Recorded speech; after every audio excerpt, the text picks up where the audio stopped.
ফ্ল্যাটের পাশে যে বসবাস করে তিনি 100 বছর 110 বছর বয়স থাকলে আমরা কোনোদিন তাকায়ও দেখি না এবং দায়িত্ববোধও মনে করি না। শুরুতেই আল্লাহর কাছে কৃতজ্ঞতা জ্ঞাপন করছি এরকম একটা প্রোগ্রামে অংশগ্রহণের সুযোগ পাওয়ার জন্য। আর ধন্যবাদ দিচ্ছি যারা দাওয়াত দিয়েছেন এবং দাওয়াতটা খুবই আন্তরিক ছিল, না হলে আসলে আসা কঠিন হতো। মাসতুল ফাউন্ডেশনের সাথে আমার পরিচয় আসলে কোভিড কালে। আমরা যে সময় সারা বিশ্বের লাশ দাফন ব্যবস্থাপনা নিয়ে চিন্তিত ছিলাম, বড় বড় দেশও হিমশিম খাচ্ছিল, সেই সময় এই প্রতিষ্ঠানগুলো যেভাবে এগিয়ে এসেছে আপনারা পার্শ্ববর্তী ভারতের সাথে যদি কম্পেয়ার করেন, আমাদের লাশ দাফন ব্যবস্থা খুবই ভালো ছিল। আমাদের প্রথম দিকে কিছু মিসম্যানেজমেন্ট ছিল, দুই একটা লাশ আসলে তাদের এলাকায় দাফন করতে বাধা দিচ্ছিল, পরে কিন্তু কোনো সমস্যা হয়নি। এই প্রতিষ্ঠানগুলোর কারণেই আসলে আমরা সেটা করতে পেরেছি এবং তাদের কর্মীরা এত ডেডিকেটেড ছিলেন এবং আল্লাহর একটা রহমত ছিল, দাফন প্রক্রিয়া যারা সম্পৃক্ত ছিলেন তাদের একজনও মারা যাননি। এটা একটা বিশাল সফলতা।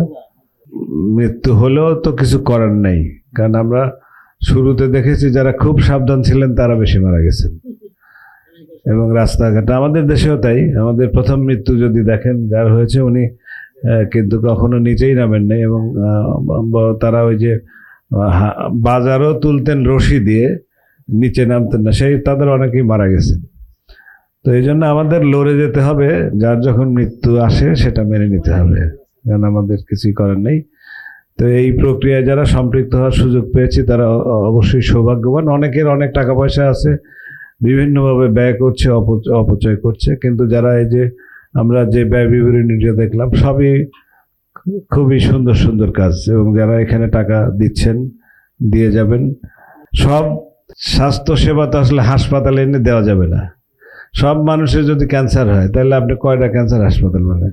সব মানুষের যদি হার্ট ডিজিজ হয় তাহলে আপনি এনআইসিবিটি কয়টা বানাবেন? কিছুই করা সম্ভব। এই জন্য রোগ যাতে না হয় এই কাজটাতে কিন্তু আমাদের আলেম সমাজের অনেক কাজ করার সুযোগ আছে।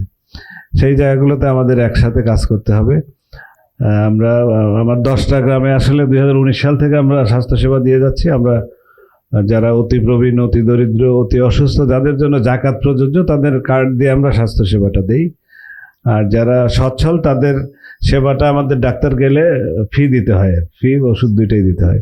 আমরা অনেক জিনিস আসলে মেনটেন করি না। আমরা প্রতিবেশীর হকের কথা বলি, কিন্তু ঢাকা শহরে প্রতিবেশীর হক আদায় করি না। আমার বিল্ডিংয়ের পাশে আমার ফ্ল্যাটের পাশে যে বসবাস করে তিনি 100 বছর 110 বছর বয়স থাকলে আমরা কোনোদিন তাকায়ও দেখি না এবং দায়িত্ববোধও মনে করি না। এই জায়গায় আমাদের একটু কাজ করতে হবে।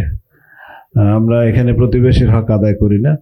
তো ঢাকা শহরে অনেক প্রবীণ মানুষ আছে যারা বাড়িতে একা থাকেন, হয়তো ছেলে মেয়ে বাইরে থাকে, কিংবা টাকা পয়সাও আছে।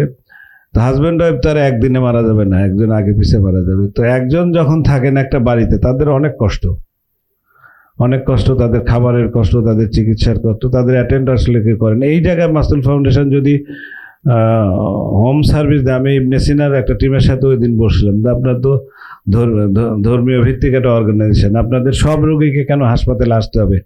যে হাসপাতালে আসার জন্য সক্ষম না, তার সেবাটা কে দিবে? উনি কি সেবা পাওয়ার হক রাখেন না? অবশ্যই রাখেন।